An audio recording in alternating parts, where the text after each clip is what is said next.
అల్లాడే చేశారు ఎకానమీ గురించి చెప్పడం జరుగుతుంది. రండి, ఎకానమీకి సంబంధించి మన ఇండియన్ ఎకానమీ కానీ తెలంగాణ ఎకానమీ కానీ ఇటువంటి అన్ని అంశాల గురించి డిస్కస్ చేస్తాం. ఓకే, మీరు టీఎస్పీఎస్సీ ఎగ్జామ్స్ ఇదివరకు రాసిన వాళ్ళు ఎంతమంది ఉన్నారు? టీఎస్పీఎస్సీ ఎగ్జామ్ గ్రూప్ 2 కానీ, గ్రూప్ 1 కానీ, గ్రూప్ 3 కానీ, గ్రూప్ 4 కానీ, ఇందులో గ్రూప్ 3, గ్రూప్ 1 పడలేదు. గ్రూప్ 2, గ్రూప్ 4 గతంలో రాశారా? రాయలేదా? రాసిన వాళ్ళు ఉన్నారు. ఓకే అండి.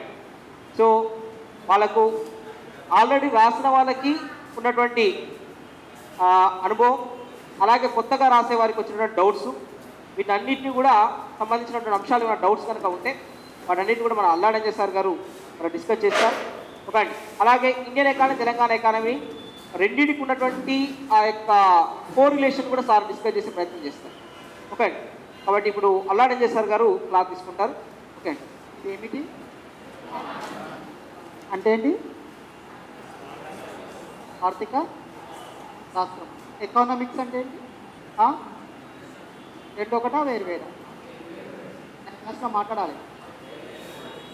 మన క్లాసు స్టోరీలా ఉండదు, live class with reports, evidences ఉంటాయన్నమాట. మిగతా వాటితో పోలిస్తే మన క్లాస్ కొద్దిగా డిఫరెంట్గా ఉంటుంది. This is purely based on application parts and current economy. ఓకేనా? ఏముంటుంది? Application part and current economy and analysis ఉంటుంది. ఎక్కడ? ఎకానమీలో దీనిలో ఇది రెండింటిలో ఏదైనా పర్లేదు, రెండింటిలో ఇది ఉంటుంది. మిగతా వాటిలో మనకి ఏంటంటే జనరల్గా అన్ని సబ్జెక్టులో కూడా జస్ట్ ఫ్యాక్ట్స్ లాగా ఉంటుంది అనమాట. That's the difference between economy and other subjects. అందుకే దీన్ని చాలా టఫ్ అంటున్నారు. మీరు ఎగ్జామ్ రాస్తుంటే మీకు మన సబ్జెక్ట్లో 150 మార్క్స్ ఉంటాయి. 150 మార్క్స్. ఈ అవుట్ ఆఫ్ 150 మార్క్స్లో మీకు ఒక 50 మార్క్స్ మీరు ఎక్కడ చూసి ఉండాలి. క్లాస్ వింటారు కదా, విన్నా కూడా మీరు ఎంత ప్రిపేర్ అయినా కూడా, ఎంతైనా కూడా ఎగ్జామ్లో మనం చదవని క్వశ్చన్స్ కనబడుతుంటాయి. That is the speciality of economy. బేసిక్గా ఎకానమీ అనేది ఆర్థిక శాస్త్రము, ఆర్థిక వ్యవస్థ.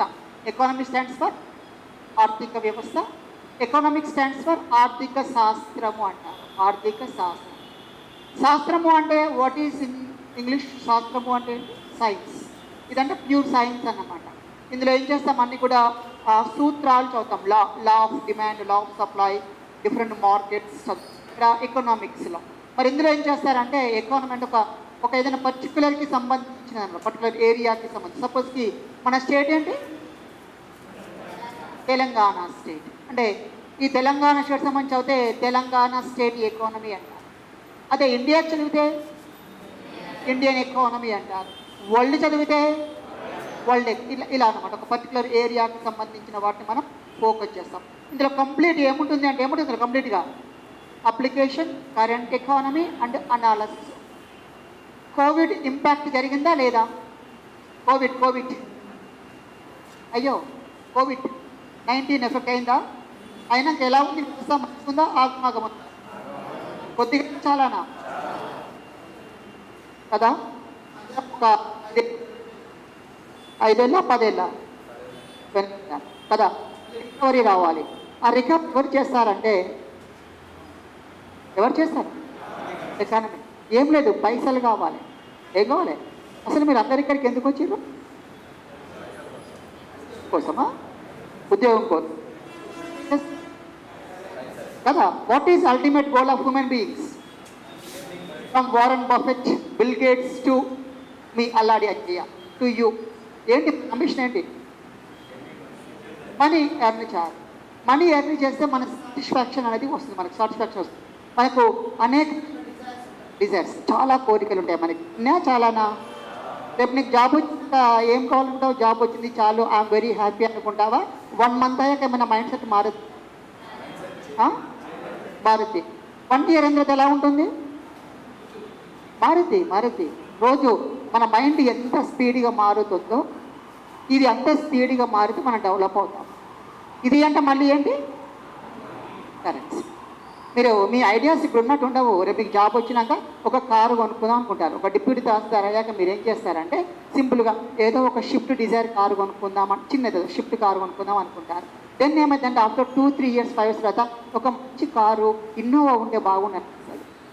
అది వచ్చినాక మన ముందు వాడు ఫార్చునర్లో వెళ్తాడు, అబ్బా ఫార్చునర్ బాగుంది కదా అనిపిస్తుంది.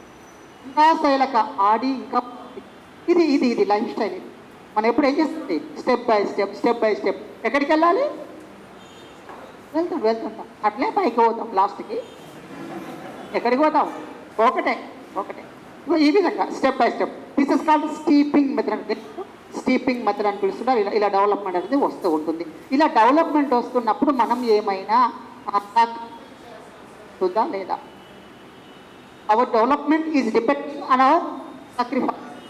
మీరు ఎంత త్యాగం చేస్తే అంత లైఫ్ బాగుంటుంది. దాన్ని ఎకనామిక్స్లో ఏమంటారంటే there is no vikas without vinash. తెలుసు అందరికీ వికాస్ అనేది వికసించడము. వికసించడం ఏం కావాలి, వినాశనం జరగాలి. సండే పూట మంచిగా చక్కగా బిర్యానీ కొట్టి పండుకోవాలనే కోరికుండే ఈరోజు యాక్చువల్గా, అవునా? ఏంటి డిస్ట్రక్ట్ అయింది. There is no development without destruction. ఏం కావాలి, డిస్ట్రక్షన్ ఎంత వేగంగా అయితే అంత వేగంగా డెవలప్మెంట్ అవుతుంది. సమాజంలో కూడా కులం ఉంటుంది, కులము మతము, ఈ కులాలు కూడా కొద్ది రోజులకు డిస్ట్రక్షన్ అవుతాయా లేవా? అగో మీ డౌట్స్ అలా ఉందా, అవుతాయా లేవా? కులం ఇలా ఉంటుందా? After 10 years, after 20 years, after 30 years caste అనేది బేస్ ఉంటుందా ఉండదా? ఉంటుందా? తగ్గిపోతుంది. ఇప్పటికే తగ్గిపోయింది. ఇప్పుడు నేను ఈ మధ్య 4-5 మ్యారేజ్లకు పోతే అన్నీ కూడా ఆ మ్యారేజ్లు అంట, అరేంజ్డ్ మ్యారేజ్, ఆ మ్యారేజ్. ఎందుకు మనకు ఆ పేరు? ఓకేనా? ఈ విధమైన అంటే మార్పు లేదా, ఇంటర్ క్యాస్ట్ మ్యారేజెస్ ఇలా చెప్తారు. కారణం ఏంటి అంటే ఇవన్నీ డెవలప్మెంట్లో భాగాలు. ఎంత భాగాలండి? డెవలప్మెంట్లో భాగాలు. ఇదే మనకి ఇండికేషన్. డెవలప్మెంట్ వస్తుంది అంటే ఆటోమేటిక్గా అనేక రకాల మార్పులు కనబడతాయి. వాటిని మనము పరివర్తన అంటారు. ట్రాన్స్ఫర్మేషన్ అంటారు. సోషల్ ట్రాన్స్ఫర్మేషన్ అని పిలుస్తున్నారు. సోషల్ ట్రాన్స్ఫర్మేషన్, సొసైటీలో మార్పులు రావాలి. మార్పులు వస్తుంటే ఆటోమేటిక్ డెవలప్మెంట్ అనేది రావడము జరుగుతుంది. ఇవన్నీ ఎవరు చదువుతారండి? ఎవరు? ఎకానమిక్స్. మరి దీనికి బేస్ ఏంటి, దేని ఆధారంగా చదవాలి? ఎకానమిక్స్. ఇది సిద్ధాంతాలు. ఇది మనకు మీరు 10th స్కూలింగ్లో కానీ ఇంటర్లో కానీ డిగ్రీలో కానీ చదివేది ఎకానమిక్స్ అండి. ఎకానమిక్స్ వస్తుంది. ఇక మనం ఇక్కడ చదివేది ఎకానమీ అన్నమాట. ఇందులో అనేక ఎకానమీ ఉంటాయి. మనం ఇక్కడ చదివేది ఇండియన్ ఎకానమీ ఒకటి, టీఎస్ ఎకానమీ ఒకటి. ఓకేనా? నా పేరు అందరు తెలుసా? దిస్ ఈజ్ అల్లాడి అంజయ్య. నా qualification MA economics, MPhil PhD in economics. Okay, నేను ఆల్రెడీ సర్వీస్లో ఉన్న వ్యక్తినే. నేను ఆల్రెడీ బేసికల్ group 2 rank officer. Okay, this is recording my self. ఓకేనా? సబ్జెక్ట్ ఇది మీకు ఇక ఇప్పుడు క్లాస్ తీసుకుందాం. జాబ్ రావడం తేలికనా కష్టమా? Group 2 job. జాబ్ రావడం ఈజీనా కష్టమా? Group 2 job. No response. మీరు 10th క్లాస్లో ఉన్నప్పుడు మన స్కూల్ టీచర్స్ కానీ పేరెంట్స్ కానీ నైబర్హుడ్స్ కానీ హడావుడు చేసిరా లేదా? దేనికి? వామ్మో 10th క్లాస్ అయిందా? ఏముందల్లా? ఇంటర్మీడియట్ చివరికి లైఫ్ టర్నింగ్ పాయింట్ రా అన్నారు. ఏముంటారు నాయ్ తొక్క, ఏం కాలే. అయిందా? ఎంసెట్ టాప్ ర్యాంక్ కొట్టి బీటెక్ చేస్తే ఆహా అద్భుతం. ఏం లేదు, అయిపోయింది. ఇంటర్ అయిపోయింది. డిగ్రీలో సెమ్ ఎగ్జామ్ రాసినప్పుడు ఎలా ఉండేది సినిమా? సెమ్ రాస్తున్నప్పుడు మీకు సెమ్ ఉందా? ఇప్పుడు మామూలుగా డిగ్రీ యాన్యువల్ ఎగ్జామ్స్ రాస్తున్నప్పుడు ఎలా ఉండేది? హడావుడు ఉందా లేదా? అయిపోయింది, డిగ్రీ అయిపోయింది. చాలా తేలిగ్గా అయిందా, చాలా హార్డ్గా అయిందా? చాలా తేలిగ్గా. తెలిసిందా మీకు? తెలియలే కదా. అట్లానే గ్రూప్ కూడా ఉంటుంది. కానీ ఇది మేమున్నాం కదా, మేము దీని ఏంటంటే అక్కడ స్కూల్ టీచర్ లెక్కనే మేము ఇక్కడ ఇదే పని. ఇది చాలా హార్డ్ గురు, ఇది చాలా టఫ్ గురు. ఆ రేడియో ఎఫ్ఎం విని మాకు అలవాటైంది. ఇది చాలా ఈజీ గురు, ఇది చాలా ఈజీ, రియల్గా ఈజీ. ఎందుకంటే ఒక చిన్న ఎగ్జాంపుల్ చెప్తాను. ఏదైనా మనం ఇప్పుడు 3 సెక్షన్స్ తీసుకుందాం. 3 సెక్షన్స్. నేను ఒకసారి చాలా ఈజీ అంటే ఒక అబ్బాయి సార్ జాబ్ కొట్టినోడికి ఈజీగానే ఉంటుంది సార్ అన్నాడు. నువ్వు 10th పాస్ అయినప్పుడు నీకు ఈజీ అనిపించలేదా? నేను అన్న అబ్బాయి జాబ్ కొట్టినోడికి ఈజీ అన్నాడు. నేనేమన్నాను? నువ్వు 10th పాస్ నీకు ఈజీ లేదా? బిఫోర్ ఆఫ్టర్ కంపేర్ చేస్తే సక్సెస్ రేట్ అనేది 100% వస్తుంది. అది మెయిన్. అందరిని మీరు అనాలిసిస్ చేయాలి, ఊరికే ఉండద్దు. మనం కూడా సమాజంలో భాగమా కదా, ఆర్థిక వ్యవస్థలో భాగమా కదా. ఒక చిన్న డెఫినేషన్, మనందరికి వచ్చే ఆదాయాన్ని జాతీయ ఆదాయం అంటారు. అది డెఫినేషన్ ఆఫ్ నేషనల్ ఇన్కమ్. ఇదే క్వశ్చన్ మొన్నటి ఎగ్జామ్లో పడింది. ఇది ఏదో అద్భుతంగా చాలా హార్డ్ అంటారు, రియల్గా హార్డ్ కదండి, వెరీ ఈజీ. మనందరికి వచ్చే ఆదాయం ఏమంటారు? దాన్ని టెక్నికల్గా అన్నాడు. ఏంది? మనందరి పేరు ఉత్పత్తి కారకాలు. ఏం పేరు? ఉత్పత్తి కారకాలు. ఇంగ్లీష్లో ఫ్యాక్టర్స్ ఆఫ్ ప్రొడక్షన్ అంటారు. ఫ్యాక్టర్స్ ఆఫ్ ప్రొడక్షన్, ఉత్పత్తి కారకాలు. There are 4 different factors in any economy. ఎన్నుంటే మొత్తం 4. Namely land, labour, capital and organiser. ఈ 4కు తప్ప 5వ వ్యక్తి లేడు ఈ ప్రపంచం మొత్తంలో. 5గురు ఉన్నారా? 4గురే ఉన్నారా? 4గురే ఉన్నారు. ఇక్కడ ఈ క్లాస్ రూమ్లో చూడండి, ఈ క్లాస్ రూమ్లో ల్యాండ్ ఇదంతా అనుకోండి ల్యాండ్. లేబర్, నేను లేబరే బేసికల్. ఇక్కడ ఏంటి? ఇక్కడ లేబర్లో స్కిల్డ్ ఉంటారు, అన్స్కిల్డ్ ఉంటారు. క్యాపిటల్ అంటే మీరు కూర్చున్న బెంచెస్ కానీ, ఈ ఫ్యాన్ కానీ, ఈ లైట్స్ కానీ, ఈ board, everything is called capital. Next organiser, ఈ వ్యవస్థ మొత్తాన్ని ఆర్గనైజ్ చేసే వ్యక్తులు ఉన్నారా లేదా? మనందరము. ల్యాండ్ ఉంది, లేబర్ ఉన్నాడు, క్యాపిటల్ ఉన్నది, ఆర్గనైజర్ లేడు. మీకు క్లాస్ ఉంటుందా? ఉండదా? ఉంటుందా? ఉండదు. ఎందుకు? ఆర్గనైజర్ లేడు, నాకు ఫోన్ చేయలేదు, నేను క్లాస్కి రాలేదు. కొలాప్సా సంస్థ ఉంటుందా? అంటే వ్యవస్థ కొలాప్స్. ఇదంతా ప్రపంచం లేదా మన ఇండియా అనుకోండి. నెక్స్ట్ ఇవి 3, ఇవన్నీ బాగున్నాయి. ల్యాండ్ ఉంది, క్యాపిటల్ ఉంది, ఆర్గనైజర్ ఉన్నాడు. No availability of labour, available factor లేడు, అంటే లేబర్ అందుబాటులో లేదు. క్లాస్ నడుస్తుందా నడవదా? మీకు మేము దారిలో వస్తున్నప్పుడు ఏదో కారు చిన్నగా ఏదో క్రష్ కావడమో తగలడమో జరిగింది అనుకోండి, క్లాస్ ఉంటుందా? బ్రేక్ అవుతా? ఎందుకు బ్రేక్ అయింది? లేబర్ ఇంపార్టెంటా కదా? కొద్దిగానా చాలానా? Everyone is very important. And labour, capital కూడా చాలా ఇంపార్టెంటే. సపోజ్ ఇంత మంచిగా నడుస్తుంది క్లాస్, ఇంత మంచిగా నడుస్తున్నప్పుడు అన్ఫార్చునేట్గా ఈ మార్కర్లో ఇంక్ అయిపోయింది. ఈరోజు సండే, బయట షాప్స్ క్లోజ్ ఉన్నవి. క్లాస్ ఉంటుందా? ఆగిపోద్దా? నాకు మైకిల్ మార్క్ లేకుండా రాయకుండా నేను క్లాస్ చెప్పలేను. చెప్పినా మీకు ఎఫెక్టివ్గా రీచ్ అవుతుందా? అవదా? So capital also very important. లేదు, ఎలక్ట్రిసిటీ కట్ అయిపోయింది, ఫ్యాన్స్ లేవు, లైట్స్ లేవు, ఏం లేవు. తీర్చడం సాధ్యమవుతుందా? సాధ్యం కదా? ఓకే, నేను తీసేసిన, మీరు వినడం సాధ్యం అవుతా లేదా? ఊరికే గాల్లో ఇక మీకు అంటారు. అర్థమైందా? అంటే every factor is very important. దీన్ని టెక్నికల్గా ఏమంటారంటే ఒక దేశంలోని ఉత్పత్తి కారకాలకు లభించే ఆదాయాన్ని జాతీయ ఆదాయం అంటారు. ఈజీనా టఫా? ఇలా చెప్తే ఈజీ. ఇక నేనేం చేశాను, దీన్ని టెక్నికల్గానే రాయించా. నీకు ఏమైనప్పుడు బట్టి ఏం లేదు, బట్టి పడతారు. ఎగ్జామ్ హాల్లోకి వెళ్ళాక ఆ క్వశ్చన్ వాడు తిరిగేసి అడుగుతాడు. సినిమా కనబడదు అనమాట. అయ్యో సారు చెప్పిండు కానీ ఎట్లనో చెప్పిండు. అర్థమైంది? ఇదేలా ఇలా ఇంటరాక్షన్ లాగా ఉండాలి. అర్థమైంది అందరికీ? ఇంకొక 2-3 చెప్పి మనం క్లోజ్ చేద్దాము. ఇన్ ద ఫస్ట్ సెక్షన్ 1 వచ్చేసరికి ఇండియన్ ఎకానమీ ఉంటుంది. ఇండియన్ ఎకానమీ మన భారతదేశానికి సంబంధించిన ఆర్థిక వ్యవస్థను we are going to discuss in this part. In second part there is Telangana state economy. ఈ తెలంగాణ స్టేట్ ఎకానమీలో ఫస్ట్ లెసన్ వచ్చేసరికి ఏముంటుంది అంటే ఆంధ్ర పరిపాలన కాలంలో. ఎక్కడండి? ఆంధ్ర పరిపాలన కాలం మీన్స్ ఫ్రమ్ 1956 to 2014 ఈ డ్యూరేషన్లో ఎలాంటి ఎక్స్‌ప్లాయిటేషన్ జరిగింది. ఇది వెరీ ఇంపార్టెంట్. ఇందులో నీళ్లు, నిధులు, నియామకాలు అంటారు. డూ యు నో నీళ్లు, వాటర్, నీళ్లు, నిధులు, ఫండ్స్ అండ్ నియామకాలు, ఎంప్లాయ్మెంట్. నీళ్లు, నిధులు, నియామకాలు. ఓకే, వీటిపైన మనం డిస్కస్ చేస్తాం. Water source and financial resources and employment resources పైన మనం డిస్కస్ చేయడం జరుగుతుంది. ఎక్కడ? యూనిట్ 1లో. ఇది చాలా వరకు అభ్యర్థులు అంటే ఇక దీని గురించి చెప్పొద్దు, ఎందుకంటే ఇది మేము చెప్తేనే తెలంగాణ ఫ్యాకల్టీ చెప్తేనే అందంగా ఉంటుంది. ఎవరు చెప్పాలి? తెలంగాణ ఫ్యాకల్టీ. మామూలుగా ఇదంతా మనకు అశోక్ నగర్లో అందరూ ఆంధ్ర ఫ్యాకల్టీ చెప్తారు, తెలంగాణ వాళ్ళు చెప్పారు. నేను ఒకసారి నేను ఏం చూసానంటే, నియామకాల్లో నిధుల్లో ఎక్కడా విద్రోహం జరగదు. రైటా రాంగా? Wrong, 100% wrong. అయితే చిన్న చిన్న టెక్నికల్ ఇష్యూస్ ఉంటాయి. టెక్నికల్ ఇష్యూస్ ఒక చిన్న ఎగ్జాంపుల్ చెప్తాను.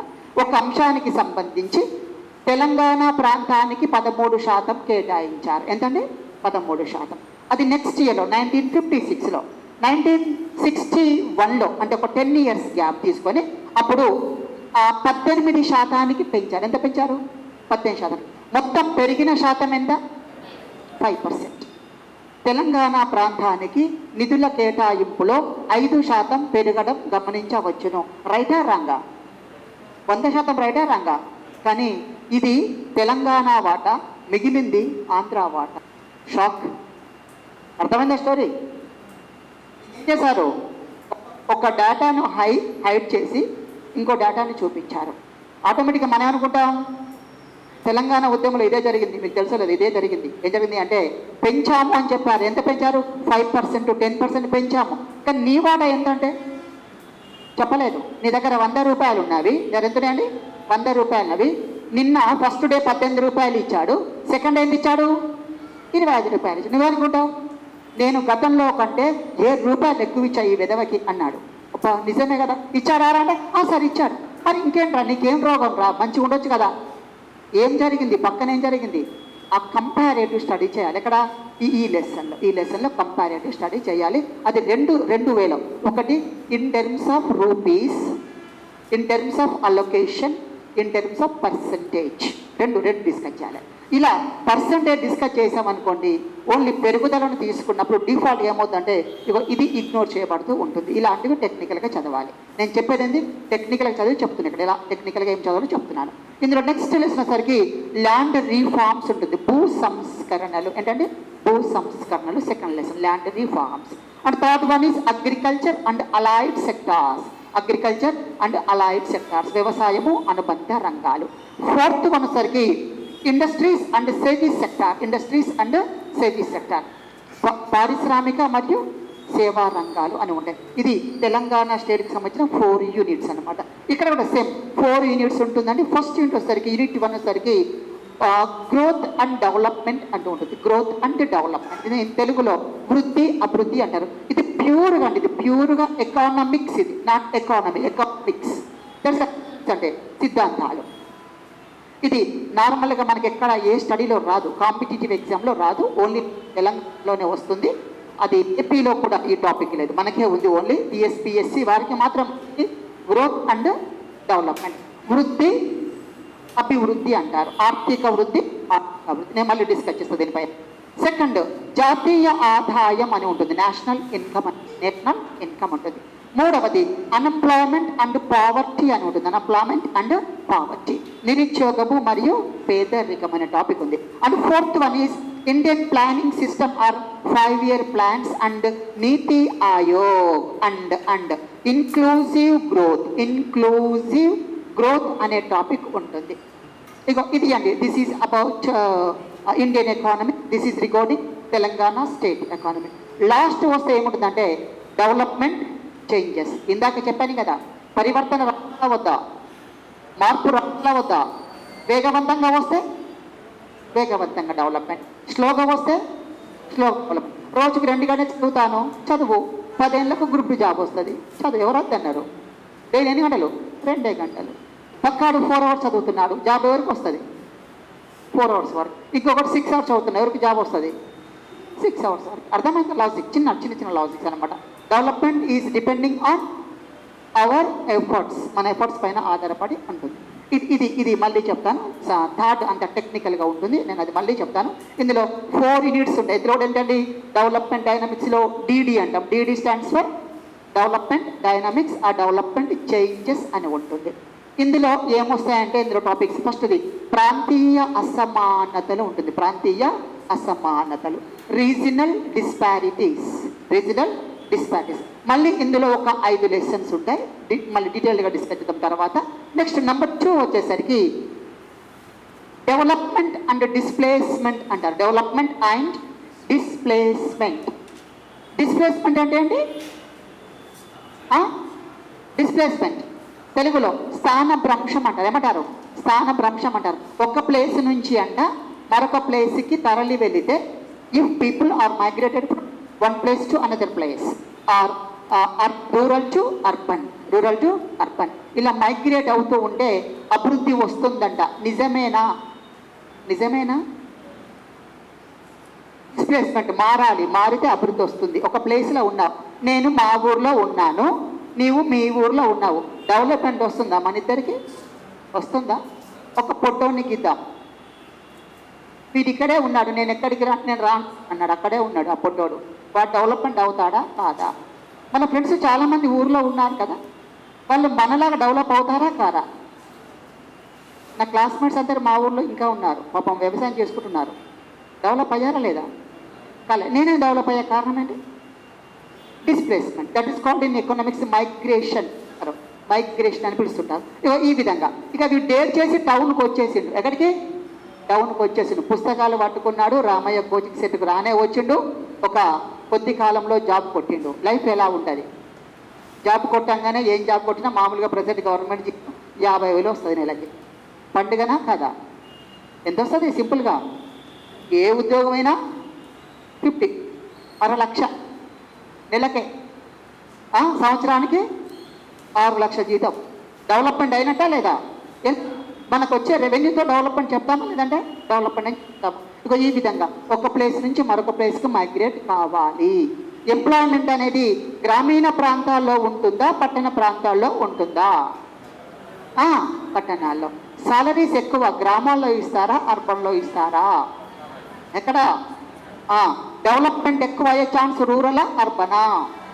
అర్థమైందిగా స్టోరీ? ఈ విధంగా అంటే టౌన్స్లో అనేక అవకాశాలు ఉంటాయి, చాలా అవకాశాలు ఉంటాయి, చాలా చిన్నగా ఆ రోడ్డు మీద మిర్చి బండి పెట్టుకుంటారు, టిఫిన్ సెంటర్స్ పెట్టుకుంటారు, వాళ్ళ పిల్లలు ఇంటర్నేషనల్ స్కూల్స్ చదువుతుంటారు. ఇంటర్నేషనల్ స్కూల్స్ మనం షాక్ అవుతాము, వామో ఏంటి అని. అలా ఉంటుంది. ఓకేనా? అదంతా డెవలప్మెంట్లో భాగమే. ఓకే, డెవలప్మెంట్ అండ్ డిస్ప్లేస్మెంట్ అంటారు. దాని ఏమంటే డెవలప్మెంట్ అండ్ డిస్ప్లేస్మెంట్. ఇక్కడ ఇంకొక పాయింట్, ఇది వ్యక్తిగతంగా మనకు సంబంధించి, ప్రభుత్వానికి సంబంధించి చేసిన ప్రభుత్వము ఒక గ్రామములో ఒక ఇరిగేషన్ ప్రాజెక్టు నిర్మాణం చేస్తుంది. ఏం చేస్తున్నారు? ఇరిగేషన్ ప్రాజెక్ట్ నిర్మాణం చేస్తున్నారు. పాపం ఇక్కడంతా విలేజెస్ ఉన్నాయి, ఇక్కడ అన్ని విలేజెస్ అండి, ఇవన్నీ విలేజెస్. ఇక్కడ కూడా 2-3 విలేజెస్ ఉన్నవి. ఇక్కడ ఇరిగేషన్ ప్రాజెక్టును కన్స్ట్రక్ట్ చేయాలి. ఇలాంటి సందర్భంలో ఈ యొక్క విలేజెస్ ఉంచుతారా, పక్కకి తొలగించేస్తారా? తొలగిస్తారు. పాపమా కాదా? పాపమా? అవునా కదా? వీళ్ళని పాపం తీసుకెళ్ళి ఎక్కడో పడేస్తారండి, తీసుకెళ్ళి ఎక్కడికో డైవర్ట్ చేసేస్తారు మొత్తం. Migrate, that is called forced migration from this particular place to another unknown place. మార్చేస్తారు. మంచిదా కాదా? చూడండి, ఇక్కడే దొరుకుతారు మీరు. మీ పాజిటివ్ నెగటివ్ ఇక్కడే కనబడుతుంది. మంచిదా కాదా? ఈ ఏరియా మొత్తానికి మంచిది. ఇది ఒక 10,000 ఎకరాలకు సాగునీరు అందిస్తుందంటే ఏంటండి? 10,000 ఎకరాల భూమిలో పంట పండుతుంది. కానీ పాపం ఈ 5-6 విలేజెస్ నష్టపోతాయి. నష్టపోవాల్సిందే. నష్టపోకుండే డెవలప్మెంట్ వస్తుందా లేదా? నీ పేరెంట్స్ ఇంటి దగ్గర కష్టపడి డబ్బులు పంపిస్తే నీకు డెవలప్మెంట్ వస్తుంది. ఎవరు త్యాగం చేయాలి? పేరెంట్స్ త్యాగం చేయాలి. అప్పుడేమొస్తుంది? మన లైఫ్ బ్రైట్ ఫ్యూచర్ ఉంటుంది. ఇది మనం నిర్మించుకున్న మన బ్రైట్ ఫ్యూచర్ ఏం కాదు. ఎవరు నిర్మించలేదా కూడా? మన పేరెంట్స్. అలాగే మొత్తం ఎకానమిక్ డెవలప్మెంట్ కోసం, సొసైటీ డెవలప్మెంట్ కోసం ఇలాంటి వాళ్ళు త్యాగం చేస్తూనే ఉన్నారు. ఇది అభివృద్ధిలో ఒక భాగము. దేనిలో భాగం అంటే it is part and parcel in the development process అని చెప్తుంటారు. ఇది second lesson. Third one is economic reforms అంటారు. ఏమంటారు? ఎకానమిక్ రిఫార్మ్స్, తెలుగులో ఆర్థిక సంస్కరణలు. And fourth one is known as sustainable development. Sustainable development, కొనసాగించగలిగే అభివృద్ధి లేదా సుస్థిర అభివృద్ధి అంటారు. దేన్ని? SD, sustainable development. ఒకసారి ఎకనామిక్ రిఫార్మ్స్ గురించి ఒక్క చిన్న పదం చెప్పి మనము ఒక చిన్న పాయింట్ చెప్తాను మీకు. మనకు స్వాతంత్రం ఎప్పుడు వచ్చింది? మాట్లాడండి, ఏం కాదు. 1947. ఓకే, అప్పుడు వచ్చింది. మనం ఇప్పుడు ఎక్కడ ఉన్నాము? రామయ్య కోచింగ్ సెంటర్లో ఉన్నాము. 2020-21లో ఉన్నాము. ఈ మొత్తం డ్యూరేషన్లో ఒక గ్రేట్ ఇయర్ ఉంది, great year. That is 1991. Before this year, this period is known as LPQ is known as controlled economy. ఏమంటారు? Controlled economy. ఈ 1991 కంటే ముందు మనం ఏ పని చేయాలన్నా, ఏ ఇండస్ట్రీని సెటప్ చేయాలన్నా కూడా ఏం కావాలి? లైసెన్స్ కావాలి. ఏం కావాలి? లైసెన్స్. చిన్న షాప్ పెట్టుకోవడానికి మనకేం కావాలి? Licence. Next P stands for permits కావాలి. Q stands for quota. మనం ఒక సంస్థను సెటప్ చేసుకున్నాము. ఆ సంస్థలో నేను ఇన్ని వస్తువులు తయారు చేస్తానని కూడా ఒప్పుకుంటారా? ఒప్పుకోరు. దానికి మళ్ళీ అనుమతి తీసుకోవాలి. దీని పేరు కంప్లీట్గా ఎంటైర్ ఎకానమీ అనేది కంట్రోల్ చేయబడింది. ఏ పీరియడ్లో? 1947 to 1991. So this period is known as controlled economy. ఏమంటారు? కంట్రోల్డ్ ఎకానమీ, నియంత్రిత ఆర్థిక వ్యవస్థ అంటారు. మొత్తం ఏం చేసినా ఏముంది? నియంత్రణ. దెన్ ఆఫ్టర్ 1991 నుంచి 2011 వరకు ఏం జరిగింది అంటే, ఇక్కడ జరిగిన పరిణామం పేరు LPG అంటారు. LPG stands for liberalisation, privatisation, globalisation. ఎంత స్వేచ్ఛనో! ఏ సంస్థని సెటప్ చేసుకోండి, ఎలా? లిబరలైజ్డ్గా. ఏ సంస్థను పెట్టుబడులు పెట్టొచ్చునో, ప్రైవేటైజేషన్. ఎక్కడి నుంచైనా వస్తువు కొనొచ్చును, అమ్మొచ్చును, గ్లోబలైజేషన్. మనం గతంలో 1991 కంటే బిఫోర్గా మీరు ఇతర దేశాల నుంచి ఏదైనా వస్తువు సాధ్యమయ్యేదా? ఇప్పుడు చెలో అమెజాన్ టిక్ టిక్ టిక్ దా వచ్చేస్తుంది. సింగపూరు, మలేషియా, స్విట్జర్లాండ్ ఎక్కడి నుంచో పరిగెత్తుకుంటూ వస్తుంది. వస్తుందా రాదా? ఏమన్నా కంట్రోల్ ఉందా? లేదు, ఫ్రీగా వస్తుంది. ఎవరి పుణ్యమో? This is known as economic reforms. ఈ పీరియడ్ ఏమంటారు అంటే లిబరలైజ్డ్ ఎకానమీ అంటారు. లిబరలైజ్డ్ ఎకానమీ, స్వేచ్ఛాయుతమైన ఆర్థిక వ్యవస్థ అంటారు. ఏమంటారు? స్వేచ్ఛాయుతమైన ఆర్థిక వ్యవస్థ. మనం ఎక్కడున్నా ఇప్పుడు? స్వేచ్ఛాయుతమైన ఆర్థిక వ్యవస్థలో. కాబట్టి కంట్రోల్స్ ఎక్కువనా తక్కువనా? చాలా లిబరల్గా ఉంటుంది వ్యవస్థ. మరి గతంలో ఎలా ఉండేది? చాలా కంట్రోల్డ్గా ఉండేది. ఇగో ఈ రెండింటికి సంబంధించిన చదువుతాము. ఇది very very important lesson. Very very important. ఓకేనా? That's it. నెక్స్ట్ ఏదైనా ఒక నిర్వచనం చెప్పి నా క్లాస్ పాయింట్ చేస్తాను. ఒక నిర్వచనం అంటే నిర్వచనం చెప్తే మీకు ఏంటంటే ఓహో సబ్జెక్ట్ ఇలా ఉంటుందో అర్థమవుతుంది. మంచిగుందా ఎకనామిక్స్? మంచిగుందా? ఇంకొకటి ఫైనల్ మాట ఏంటి అంటే, మంచిగుందా లేదా మనకు ముఖ్యం అది కాదు. ఆఫీస్ ఎక్కడున్నామనేది ముఖ్యం. ఆఫీసులో ఉన్నామా, ఇంట్లో ఉన్నామా? ఆఫీసులో ఉంటే తోపు అంతే. ఇంకా ఎక్కడ ఉండాలి మనం? ఆఫీసులో. ఆ మార్గం తప్ప మనకు వేరే మార్గాలే వద్దు. ఒకటి అందరికీ బాగా పరిచయమైన పాయింట్ చెప్తాము. ప్రణాళికలు అందరికీ నాలుగు కింద ప్రణాళికలు, ప్లానింగ్ సిస్టమ్, ప్లాన్స్. అందరికీ ప్రణాళికలు ఐడియా ఉందా? ప్రణాళికలు అనే పాయింట్ అందరికీ ఎవ్రీబడి నోస్ అబౌట్. ఎందుకంటే అది మనకి ఆ స్కూల్లోనే ఉంటుంది, స్కూల్ సిలబస్లో ఉంటుంది. ఒకసారి ప్రణాళిక అనేది నేను డిఫైన్ చేస్తాను. ప్రణాళిక definition of the plan. Okay, ఒక సంవత్సర కాలంలో ఎక్కడండి? ఒక సంవత్సర కాలంలో లేదా ఒక నిర్దిష్ట కాలానికి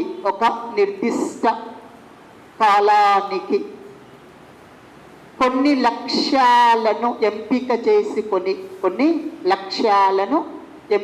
చేసుకొని వాటిని సాధించడానికి to achieve all the objectives సాధించడానికి చేసే వనరుల కేటాయింపు. ఎకానమీలో అండి డెఫినేషన్ అనేది వెరీ వెరీ ఇంపార్టెంట్. డెఫినేషన్ చాలా చాలా ఇంపార్టెంట్.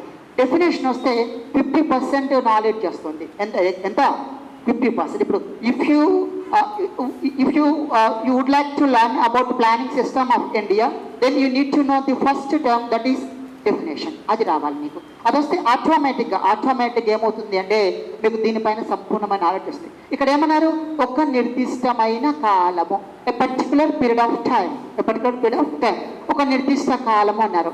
అంటే ప్రణాళికను ఎలా ఒక నిర్దిష్ట కాలానికి రూపొందించవచ్చున మీనింగ్, ఒక పర్టికులర్ టైంకి. 1 year రూపొందించవచ్చా అకార్డింగ్ టు డెఫినేషన్? మన ఇష్టం. 5 yearsకి మన ఇష్టం, 15 yearsకి మన ఇష్టం. ఎందుకు? మనకి ఎకనామిస్ట్ ఏం చెప్పారు, బాబు ప్లాన్ తయారు చేసుకోండి. ఏ కాలానికి? According to your economic conditions, social condition కదా, మన సామాజిక ఆర్థిక కండిషన్ ప్రకారంగా మీరేం చేస్తారు, ఒక ప్రణాళిక రూపకల్పన చేసుకోండి అని చెప్పారు. ఎలాగైనా చేసుకోవచ్చు. అందుకే ప్రపంచంలోని కొన్ని దేశాలు 1 yearకి సంబంధించి ప్లాన్ ప్రిపేర్ చేసుకుంటున్నారు. Some countries are preparing for 5 years, కొన్ని కంట్రీస్ 15 years, కొన్ని కంట్రీస్ 7 years. అది మన ఇష్టమా కాదంటే మన ఇష్టం, డిపెండ్స్ అన్నమాట. ఇది ఈ విధంగా ఒక నిర్దిష్ట కాలం అన్నారు. మరి మన దేశంలో అయితే ఫ్రమ్ 1951 to 2017 మనం ఏమెంచుకున్నాము, ప్లానింగ్ కమిషన్ ఆఫ్ ఇండియా ఏం సెలెక్ట్ చేసుకుంది, 5 year ప్లాన్. ఇప్పుడు ఉన్నాయా 5 year plans? ఉన్నాయా? లేవు. Right now there is no 5 year plans. Right now system is different by the combination of 3 tier system. ఎన్నండి మొత్తం? 3 tier సిస్టమ్. అందులో 15 years ఉంటుంది, 7 years ఉంటుంది, 3 years ఉంటుంది. ఓకేనా? నేను మళ్ళీ డిస్కస్ చేస్తాను. ఈ డెఫినేషన్లో ఒక భాగము. నెక్స్ట్, కొన్ని లక్ష్యాలను ఎంపిక చేసుకోమన్నారు. ఏమని చెప్పారు? కొన్ని లక్ష్యాలను ఎంపిక చేసుకోమన్నారు. లక్ష్యం ఉండాలా వద్దా? మనకు వర్తిస్తుంది. మీరేం తెలుసండి, మీ లక్ష్యము Group 2 ఆఫీసర్ కావాలి. ఎంచుకున్నారు. టైం కూడా మీరు ఎంచుకొని ఉంటారు. ఎంత లోపల మీ మనసు లోపల ఉంటుంది, ఎంతో టైం ఉంటుంది. నెక్స్ట్, వాటిని ఏం చేయాలి? సాధించగలుగుతారా? అది depends on allocation of the resources. ఇక్కడ వనరులు అంటే ఏంటి అంటే అది ఏదైనా కావచ్చును, డబ్బు రూపంలోనైనా కావచ్చును, ఇన్ టర్మ్స్ ఆఫ్ మనీ, లేదా ఫిజికల్ ఫామ్లోనైనా కావచ్చును. ఏదండి? ఫిజికల్ ఫామ్, వస్తు రూపంలోనైనా కావచ్చును. సపోజ్కి ఓన్లీ ఎగ్జాంపుల్స్ ఇవన్నీ కూడా. ఒక ఇరిగేషన్ ప్రాజెక్టు నిర్మించాలి. ఏంటండి? ఇరిగేషన్ ప్రాజెక్టు నిర్మించాలి. ఈ ప్రాజెక్టుకి 100 కోట్ల రూపాయలు అవసరమవుతుంది. ఏంటండి? 100 కోట్ల రూపాయలు. Government of India is allocated 100 crore rupees to construct this irrigation project. This plan is known as fiscal or monetary or economic plan. దీన్ని ఏమంటారు? Economic plan. ఇక్కడ ఏం చేశారు? ఇందులో ఈ ప్లాన్లో డబ్బులు కేటాయించారు. నెక్స్ట్ సెకండ్లో ఏం చేశారంటే ఈ ప్రాజెక్టు నిర్మాణానికి రా మెటీరియల్ అవసరం ఉంది. ఏముందండి? రా మెటీరియల్, సిమెంటు, కాంక్రీట్, ఐరన్లు ఇలా అవసరం ఉంది. ఇవన్నీ సప్లై చేసింది గవర్నమెంట్ ఆఫ్ ఇండియా. ఏం చేసింది? సప్లై చేసింది. ఇవన్నీ ఫిజికల్ థింగ్సా కదా? So this is known as physical plan. If the allocation is based on physical resources, that is known as physical plan. If the allocation of the different resources in terms of money, that is known as economic plan. ఇక్కడే వచ్చిందా లేదా? పోయినసారి ఏపీపీఎస్సీలో question అడిగాడు. భౌతిక ప్రణాళిక అనగా అడిగాడు. అన్నాడు. ఏంటి భౌతిక ప్రణాళిక అంటే? ఏంటి మీనింగు? కేటాయింపులు ఎలా ఉంటాయి? వస్తు రూపంలో ఉంటాయి. ఎలా ఉంటాయి? వస్తు రూపంలో ఉంటాయి. డబ్బు రూపంలో ఇస్తే ఎకానమిక్ ప్లాన్, వస్తు రూపంలో ఉంటే ఫిజికల్ ప్లాన్. సింపుల్గా హార్డా? స్టోరీ పెద్ద ఉంటుంది. స్టోరీ ఏమంటాడు? 1 సంవత్సర కాలంలో లేదా ఒక నిర్దిష్ట కాలంలో వివిధ లక్ష్యాలను సాధించడానికి చేసే వనరుల కేటాయింపులు భౌతిక పరంగా ఉన్నాయి. లేదా వస్తుపరంగా ఉన్నాయి, వస్తుపరంగా ఉన్నాయి. ఇలాంటి ప్రణాళికను ఏమంటారు అంటే ఏం చెప్పాలి? భౌతిక ప్రణాళిక. వీటిని సాధించడానికి ప్రభుత్వము డబ్బులను, ద్రవ్యాన్ని కేటాయించింది. ద్రవ్యము అంటే మనీ, డబ్బును కేటాయించింది. ఈ ప్రణాళికను ఏమంటారు? అర్థమైందా? ఈజీ ఉందా, టఫ్ ఉందా? ఇంత మైక్రో అనాలిసిస్ చేసుకుంటూ వెళ్ళాలి. వెరీ వెరీ మైక్రో లెవెల్లో మనం అధ్యయనం. ఒక్కొక్క పదాన్ని నేర్చుకోవాలి, ఒక్కొక్క పదాన్ని. సార్ ఆబ్జెక్టివ్స్ ఎలా ఉంటాయి? There are different objectives. Short term, mid term, long term. Short term ఉంటాయి, మిడ్ టర్మ్ ఉంటాయి, లాంగ్ టర్మ్ ఉంటాయి. భారతదేశంలో నిరుద్యోగం నిర్మూలన చేయాలి. షార్ట్ టర్మా, లాంగ్ టర్మా? షార్ట్ టర్మా. నిరుద్యోగం ఇప్పుడు నిర్మూలన జరుగుద్దా? Is it possible to eliminate entire unemployment in our country? సాధ్యమైందా? ఎప్పటి రాకుంటుంది ఇది? ఏమో నాకు తెలిసి పోదు. అవును, పావర్టీ ఉంది, పావర్టీ, పేదరికం నిర్మూలించడం సాధ్యమవుతుందా తొందరగా షార్ట్ టర్మ్లో? It takes time, it will take time. ఎప్పటికీ చెప్పలేం, చాలా చాలా కాలం. అలాంటివి ఏంటి? దీర్ఘకాలిక లక్ష్యాలు, లాంగ్ టర్మ్ ఆబ్జెక్టివ్స్. ఒక్క సంవత్సరంలో వేగవంతంగా ఆదాయం సాధించాలి అనుకున్నారు. సాధ్యమవుతా? సాధ్యం కాదా? ఒకటి సంవత్సరంలో కాదు, అదే కొద్ది శాతంలో సాధించాలనుకుంటే సాధ్యమే. ఇలా ఈ లక్ష్యాలు కూడా డిపెండింగ్ అన్నమాట. ఇగో ఈ విధంగా ప్రతిదాన్ని మనం డీటెయిల్డ్గా డిస్కస్ చేసినప్పుడు ఎగ్జామ్లో ఎక్కడికి వెళ్ళాడు. మనం ఏం చేస్తాం తెలుసా అండి? మనం చేసే మిస్టేక్ డెఫినేషన్ రాసుకుంటాం మొత్తము. ఎగ్జామ్ హాల్లోకి వెళ్తాము, ఇదే క్వశ్చన్ పడితే ఆన్సర్ దొరకదు. ఆన్సర్స్ కూడా ఎలా ఉంటాయంటే వెరీ క్లోజ్ సబ్స్టిట్యూట్స్ ఉంటాయి, వెరీ క్లోజ్, దగ్గర అనమాట. ఏది టచ్ చేసినా రైట్ ఆన్సర్ లాగానే ఉంటుంది. అంత ట్రిక్కీ ఆప్షన్స్ ఉంటాయి మనకి ఇక్కడ గ్రూప్ 2 ఎగ్జామ్లో. అంటే నేను అన్నాను ఈజీ అన్నాను, కానీ అంత ఈజీ మాత్రం కాదు. కొద్దిగా కష్టపడితే ఈజీ, లేకపోతే చాలా టఫ్గా ఉంటుంది. ఇక్కడ క్వశ్చన్ ఎప్పుడే డిఫరెంట్గా ఉంటుంది. క్వశ్చన్ కూడా ఎలా డిఫరెంట్ కనబడుతూ ఉంటాయి. అంటే చాలా సందర్భాల్లో ఎకానమీలో క్వశ్చన్ అర్థం కాదు. క్వశ్చన్ అర్థం కావద్దా? అదే అర్థం కాదనమాట. క్వశ్చన్ అర్థం కాకపోతే ఓవర్లుక్లో మిస్టేక్ చేయడం జరుగుతూ ఉంటుంది. మనకు టీఎస్పీఎస్సీ జరిగినాక first time Nandagopal sir welcome. First time exam కాబట్టి క్వశ్చన్ పేపర్ చాలా ఈజీగా ఇచ్చారు లాస్ట్ టైం. ఈసారి అలా ఉండబోదు. ఇది దీంతో పాటుగా కరెంట్ ఎకానమీ ఉంటుంది. మన కరెంట్ ఎకానమీ అంతా కూడా మన current affairs sir Nandagopal sir డీటెయిల్గా డిస్కస్ చేస్తారు. సరిపోద్ది. సారు డిస్కస్ చేస్తే ఎకానమీ ఉంటుంది కదా, ఎకానమీ పార్ట్ సార్ అన్ని జాతీయ అంతర్జాతీయ అన్నీ డిస్కస్ చేస్తారు. అందులో ఎకానమీ పాయింట్స్ కూడా ఉంటాయి. మీ కరెంట్ ఎకానమీకి ఈ మన సార్ చెప్పే కరెంట్ ఎకానమీ ఇనఫ్ అండి. ఇంకా మీరు ఎక్కడికి పరిగెత్తారు. చాలా ఏంటంటే ఆ బుక్కులు కొనుక్కొని, మొన్న ఒకరు నాకు ఫోన్ చేశారు, సార్ ఇదేంటి మన ఏదో ఆటోమొబైల్ కంపెనీలో షేర్స్ పడిపోతున్నాయి సార్, దీని ప్రభావం ఎలా ఉంటుందని అడిగారు. నేను షాక్ అయ్యా. ఎందుకు నీకు అంటే గ్రూప్ 2 ప్రిపేర్ అవుతున్నారు. అసలు గ్రూప్ 2 ప్రిపేర్ అయ్యే వాడికి స్టాక్ మార్కెట్కి సంబంధం ఉందా? దయచేసి అలాంటి వాటి జోలికి వెళ్ళకండి ప్లీజ్. అలాంటి వాటి జోలికి వెళ్ళొద్దు. నువ్వు బాగా చదువుకున్నాక జాబ్ వచ్చినాక అలాంటివి చూసుకో, అవసరం అప్పుడు నీకు అవసరం అంటే అది ఇన్వెస్ట్మెంట్ పర్పస్ కదా, మనకెందుకు అది అవసరమా? అవ్వలేదు కదా. అలాంటి వాటి జోలికి వెళ్ళి టైం వేస్ట్ చేసుకోవద్దు. మన సిలబస్లో ఉన్నవే చదువుకోవాలి. సిలబస్ ఫస్ట్ థింగ్ ఏంటి? సిలబస్ కంటే బయటికి వెళ్ళొద్దు. సిలబస్లో నుంచి క్వశ్చన్స్ వస్తాయి. ఓకేనా? నేను రేపు నుంచి మన రెగ్యులర్ క్లాస్లో డిస్కస్ చేస్తాను. Okay, thank you all. I wish you all the best. God bless you. Thank you sir, thank you very much.